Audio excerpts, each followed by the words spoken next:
Welcome to Jackson Lewis's podcast, We Get Work. Focused solely on workplace issues, it is our job to help employers develop proactive strategies, strong policies, and business-oriented solutions to cultivate an engaged, stable, and inclusive workforce. Our podcast identifies issues that influence and impact the workplace and its continuing evolution, and helps answer the question on every employer's mind: how will my business be impacted?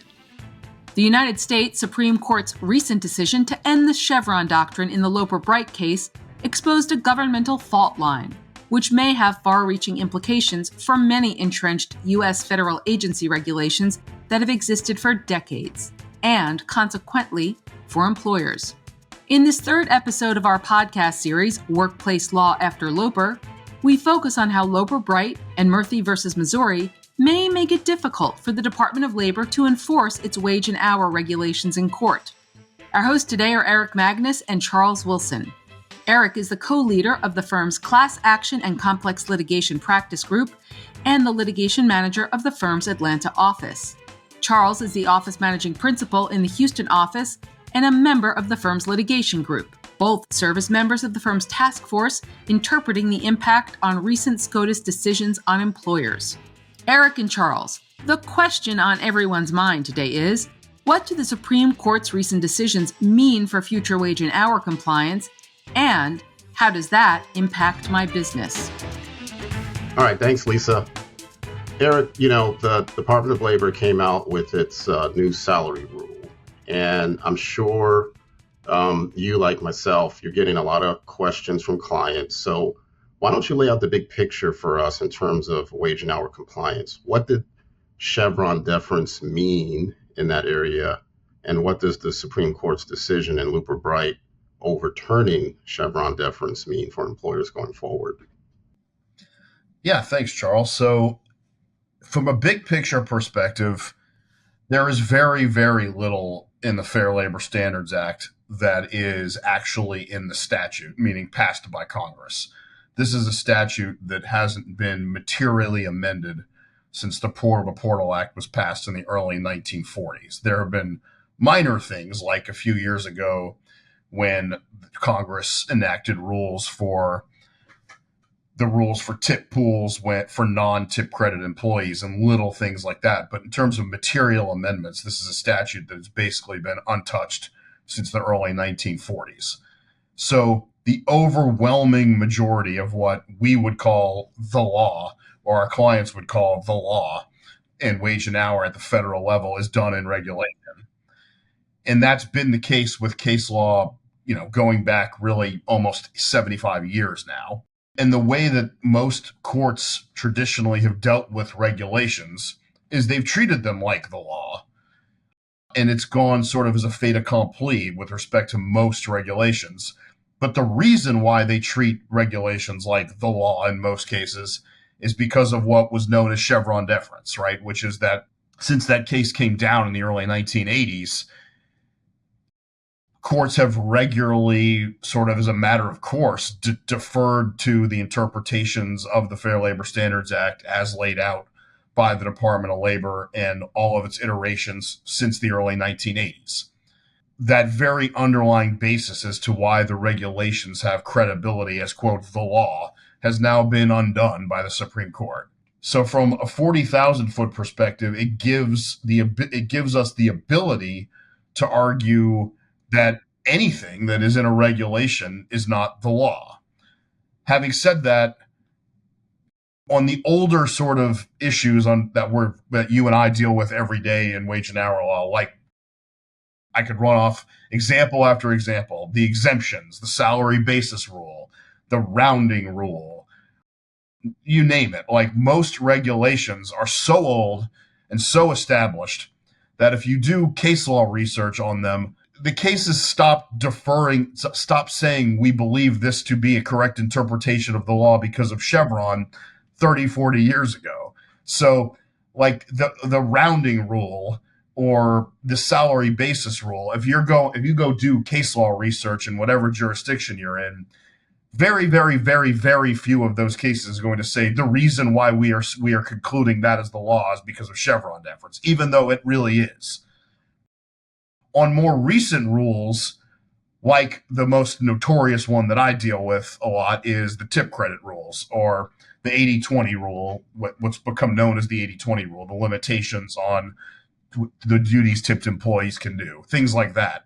On more controversial rules like that have flip-flopped back and forth by administration, in those kind of situations, yeah, I think the uprooting of Chevron is really a game changer, because it means that these recent interpretations of the statute by the Department of Labor are very, very much up for question. But a lot of our clients have wanted to take very, very aggressive positions when their practices going forward and saying, oh, such and such regulation is no longer the law because Chevron was overturned.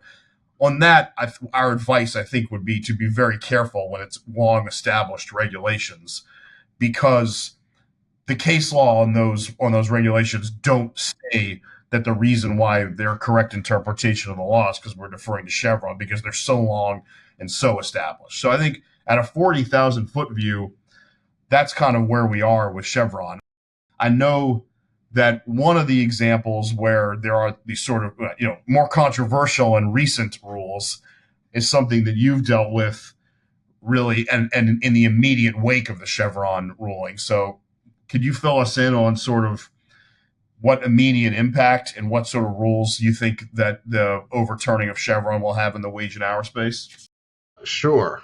So, interestingly or not interestingly, on the very same day the Supreme Court decided Loper Bright, federal district court in Texas, relying extensively on that decision, enjoined the new salary level rule enacted by the Department of Labor. And that district court made it very clear that it was relying heavily on the Supreme Court's decision, and interpreted Section 213A of the Fair Labor Standards Act independently from the salary level rule. In other words, without deferring to that rule to decide whether, for example, the Department of Labor even had the authority to enact the salary level rule, at least in 2024. And although the district court just recently, in the case of State of Texas versus Department of Labor, even though that was a decision to enjoin the rule for right now until a decision on the merits is decided, I think, later in the year, the court pretty much said that it believes the rule is invalid, and made that conclusion, deciding that, likely on the merits, the rule is invalid because, the plain ordinary text of the rule doesn't turn on or doesn't require a consideration of compensation. So it's, a lot of companies, a lot of employers out there they sort of got a preview from this decision enjoining the rule from the state of Texas, in the State of Texas decision. And now we're just waiting on the ruling on the merits. So Charles, I take it that we're not running out based on that ruling to our clients and saying prospectively ignore the salary basis rule, and like, if someone meets the duties test, just consider them exempt regardless of what you're paying. So what are the contexts that you're seeing where that would come up, where it's affecting our litigation strategy or advice we're giving to clients? Yeah, so that's a good point. As a general rule, we're telling clients, and we should be telling clients, that, look, this regulation is a regulation that you should follow. Now, if you're in litigation and there's an opportunity to challenge not only the salary level rule, but, for example, the salary basis rule or the reasonable relationship test, which is another salary requirement, depending on the facts, you may want to do that. And, you might have a good argument there as well, especially since in Helix, for example, or the Fifth Circuit, some of the dissenting Fifth Circuit judges and at the Supreme Court level, some of the dissenting justices basically called out, the continued validity of the salary basis rule and related requirements. So employers now might want to use the Loper Bright decision to say, in the litigation context, that the court ought to take a very close look at whether, for example, other regulations like salary basis rule are even valid under Section 213A of the Fair Labor Standards Act. Yeah, so that example you gave, the reasonable relationship test, right? Like, that's a fantastic example of what I'm sort of talking about, of a newish sort of controversial rule, right?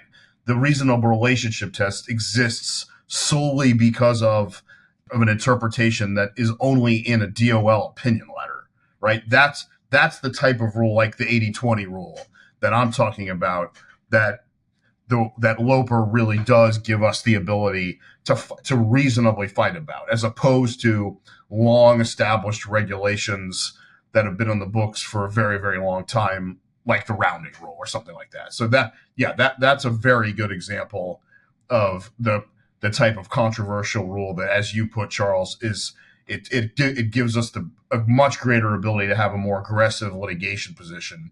But it sounds like you agree with me that Loper isn't really changing our advice we're giving to clients about substantively complying with the regulations going forward, right?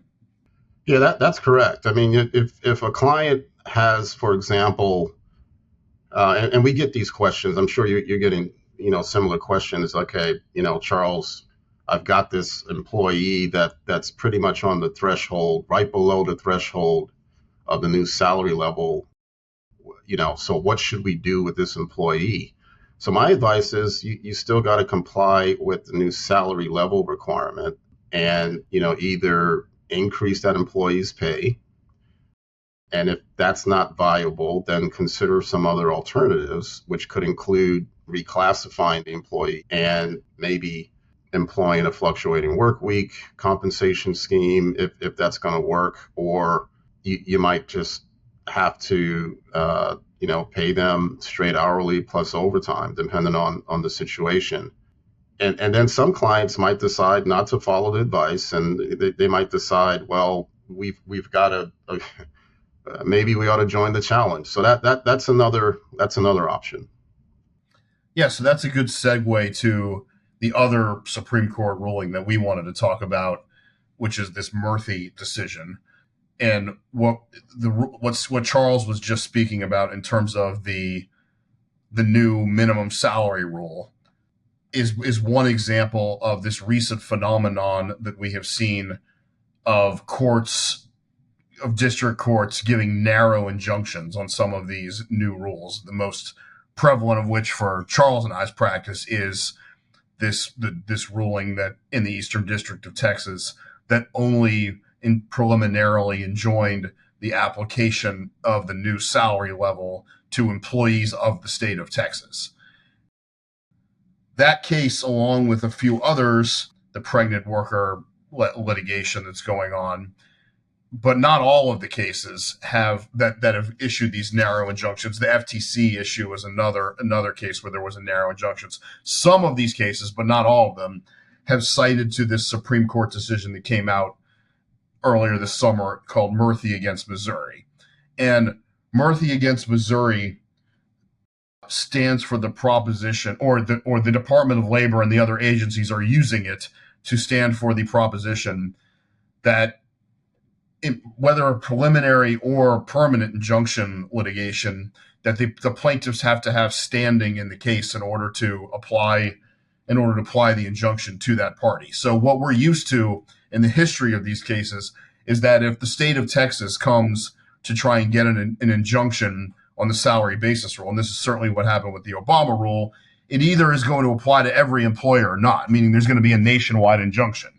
Well, the Department of Labor has jumped on this Murthy decision to try and argue that, okay, court, even if you issue an injunction, it only applies to the party that has filed the litigation. And the court in Texas that preliminarily enjoined the application of the new salary level rule bought that argument and only applied it to the employees of the state of Texas, which means we are now sort of in open season questioning whether any of the sort of standing precedent that we are used to, like when associations file these cases, whether, it's the National Association of Realtors or the Restaurant Law Center, that when they file these injunction litigation, they're doing it on behalf of all of their members. That's called associational standing. We're now, because of Murthy, we're now questioning whether that applies anymore. Likewise, we're questioning whether, if these rules are going to get enjoined, whether we should take as a matter of course that they are going to have a nationwide injunction, even on a permanent injunction. And we really don't know the answer to these questions. This Murthy case certainly has thrown that into flux. I think we will get that shaken out. I think it is still our expectation and certainly our hope that the injunction on the salary basis rule and the FTC rule and all these other rules will eventually be, when the permanent injunctions come out, will be nationwide injunctions. But because of this Murthy decision, we're really in uncharted territory on the standing issue. And to your point, Charles, of whether every company is going to need to go file their own motion for injunction or motion for summary judgment to try and enjoin these rules, that seems wildly inefficient and would overwhelm the courts. And I suspect and hope that argument carries the day as to why we have such things as associational standing and things like that, so that doesn't have to happen. But I think we're in uncharted territory there because of this other Supreme Court decision. What are you have any additional thoughts on that? Yeah, no, actually I do. I mean, that's a very good point. And it's a good segue into or reminder that the state of Texas case was just one of a number of cases that raised a challenge to the salary level rule. And on your point regarding association standing, you've got the Plano Chamber of Commerce in one action, and there's another suit that sort of represents a number of other employers. And they've all been consolidated, a number of them in Texas, and they are seeking a nationwide permanent injunction, but also a ruling on the merits. And so I think we're going to see, but perhaps the district courts in those consolidated cases decide, that on a nationwide basis, there should be an injunction, or at least a decision on the merits that the salary level rule is invalid. And the district court kind of already did that in the state of Texas case. It kind of previewed what it's likely to say on that issue. And in a nutshell, explain, look, the ordinary meaning of bona fide administrative, executive, and professional capacity turns on an employee's functions and duties, not compensation. That's, based on the plain language of Section 213A. And so, it's going to be interesting to see what the district court says on the permanent injunction question, given that we do have like a good representation of not only the state of Texas, but other private employers. Completely agree. I think the only other sort of development on this category of wage and hour cases that I did want to talk about is we made reference to earlier, which is the 80-20 tip credit rule litigation. Separate and apart from Loper, the Fifth Circuit already had a case pending before it as to the validity of the Biden regulations that came out a year and a half ago on the 80-20 rule and the new 30-minute rule, which are the rules that limit the duties that tip credit employees are allowed to perform while being paid sub-minimum wage. There were already the appeal that's in front of the Fifth Circuit already had strong arguments, and I personally thought the oral argument went very heavily against the Department of Labor. That oral argument, the matter is closed and up for ripe for decision prior to the issuing of the Loper decision, but certainly they have filed supplemental briefings, and the Loper decision gives the challenge, the Restaurant Law Center challenge to the tip credit rules, a whole nother argument, because there is no rule that has had more flip-flopping by administrations than this rule. Literally every administration going back to the Bush administration has changed the 80-20 rule as that administration changed. What's different under the Biden administration is for the first time they actually codified the 80-20 rule and the new 30-minute rule. The 30-minute rule meaning that if any employee spends at least 30 minutes or 30 consecutive minutes or more engaged in non-tip duties, it has to be paid at minimum wage. The Biden administration codified those into a regulation for the first time. Prior to that, this rule solely existed in the Department of Labor's Field Operations Handbook, which gets an even lower level of deference than what was Chevron deference. So, in short, the appeal that is currently pending before the Fifth Circuit in that case, which was already strong, is now even stronger in the wake of the Loper decision. And we could get a ruling on that any day. And there is a lot of pending litigation on that issue.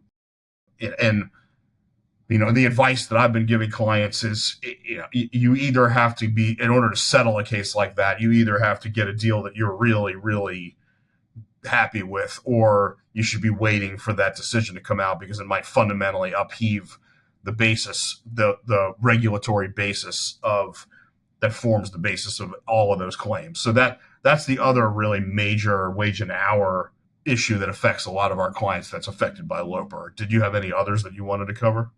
Well, just the reasonable relationship test. I mean, we talked about that previously, but that's also another issue I think that's going to come to the forefront because the Fifth Circuit just came down with a decision against an employer on the reasonable relationship test and how it applies, particularly when you're not paying the conventional salary. So I think in cases like that, employers have an opportunity and probably an obligation to raise a challenge to the reasonable relationship test. I think of the two tests or of the three tests, that particular test is probably lower hanging fruit because of, to your point, it was enacted it was issued in 2004, but it was only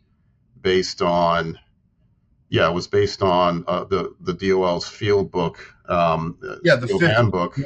It's the existence of the test is in a regulation, but laying out that the 50% rule, meaning if a non-salaried comp is more than 50% of the overall compensation, that's in an opinion letter. Yeah, that's right. So, in that opinion letter, to your point, Charles, is due an even lower level of deference than Chevron. So you're right. That is an absolutely ripe for taking sort of. Anybody litigating that issue should be raising Loper as a defense for sure. Yeah, absolutely. But I think that covers the issues that we wanted to cover. So thank you everyone for tuning in. Thank you. Thank you for joining us on We Get Work. Please tune in to our next program where we will continue to tell you not only what's legal, but what is effective. We Get Work is available to stream and subscribe on Apple Podcasts, Libsyn, SoundCloud, Spotify, and YouTube. For more information on today's topic, our presenters, and other Jackson Lewis resources, visit jacksonlewis.com. As a reminder, this material is provided for informational purposes only. It is not intended to constitute legal advice, nor does it create a client-lawyer relationship between Jackson Lewis and any recipient.